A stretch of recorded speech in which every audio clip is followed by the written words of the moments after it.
Japan आउन खोज्नु भएको भाइ बहिनीहरू र जापान आइसक्नु भएको भाइ बहिनीहरू, यदि तपाईले एउटा यो काम गर्नु भएन भने चाहिँ तपाईको दिमागमा चाहिँ धेरै गहिरो असर गर्छ।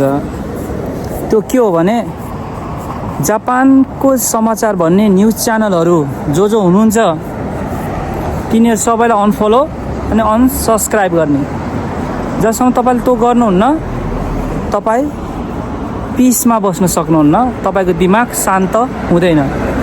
किनभने जापानमा के कस्ता रुलहरू आए, के कस्ता नियमहरू, नयाँ नियमहरू आउँदैछन्, ती सबै तिनीहरूले भन्छ। अनि त्यो भनिसकेपछि हाम्रो मोबाइलमा आउँछ।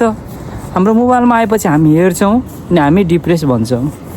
अनि हामी चाहिँ अब भन्दा अब नराम्रो लाग्ला, हामी चाहिँ एकदम मेन्टल्ली विक भएको देशको मान्छे हौँ के हामी। त्यसैले हामी चाहिँ त्यो समाचार हामी पचाउन सक्दैनौँ। पचाउन कसरी सकिन्छ त? अब त्यत्रो खर्च गरेर आएको हुन्छ, काम त गर्नु पर्यो। काम नगरे अब खाना पाइँदैन होइन, घरको ऋण तिर्न सकिँदैन। अनि त्यो समाचारहरूले हाम्रो यो दैनिक जीवनहरूमा हिट गर्छ। हिट गरेपछि के हुन्छ, हामी डिप्रेसनमा जान्छौँ।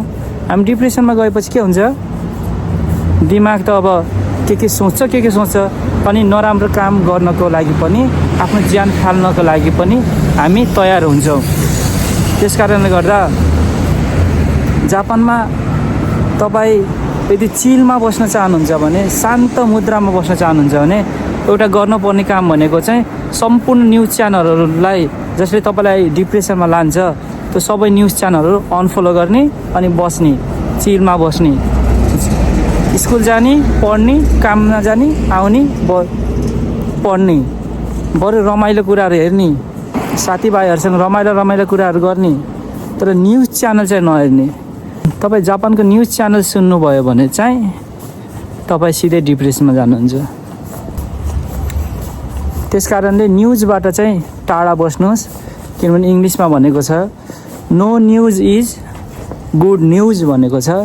समाचार नपाउनु नै सबैभन्दा राम्रो समाचार हो भनेको छ है। त्यस कारणले तपाईहरू समाचारबाट टाढा बस्नुहोस्।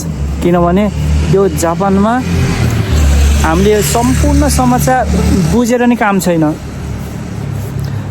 हामी अर्काको देशमा नोकरी गर्न आएको होइन। हामी अब यो सम्पूर्ण समाचार बुझेर पनि उल्टो हामीलाई डिप्रेस बनाउँछ। अनि अर्काको देशमा बस्ने बेरसम्म चाहिँ, काम गर्ने बेरसम्म चाहिँ सबै दिमाग जति डिप्रेस बनाएर नेपाल फर्केपछि के गर्न सकिन्छ त? केही पनि गर्न सकिँदैन।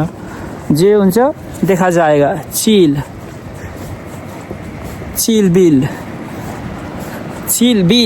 बिल गर्ने, बस्ने। त्यसैले साथीहरू जापानमा चाहिँ समाचारबाट टाढा बस है। दुबई कतार भए धेरै काम गर्यो भनेर ओटी भनेर रिवार्ड गर्थ्यो, पैसा दिन्छ। अब यहाँ चाहिँ धेरै काम गर्यो भने पछाडिबाट लात्ताले हान्छ, उल्टो रिवार्ड गर्छ। लात्ताले हानेर उल्टो रिवार्ड गर्छ। त्यसैले जापानमा मेन्टली स्ट्रङ बनाउनु छ भने चाहिँ समाचार हेर्ने काम चाहिँ कम गर्नु। समाचार हेर्ने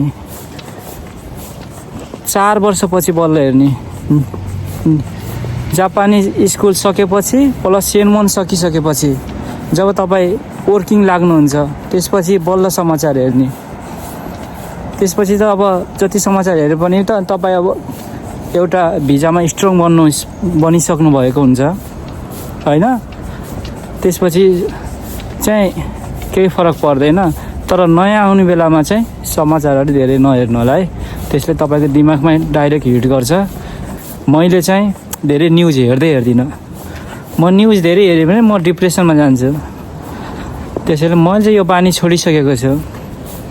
अब म त काममा जाने, आउने, रुममा सुत्ने, मेरो साथीहरू पनि छैन।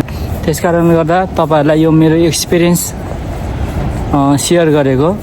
यदि तपाईँहरूलाई राम्रो लाग्छ भने यस्तो गर्नुहोस् अनि आफूलाई चाहिँ मेन्टल्ली हेल्थमा स्ट्रङ गराउनुहोस् है।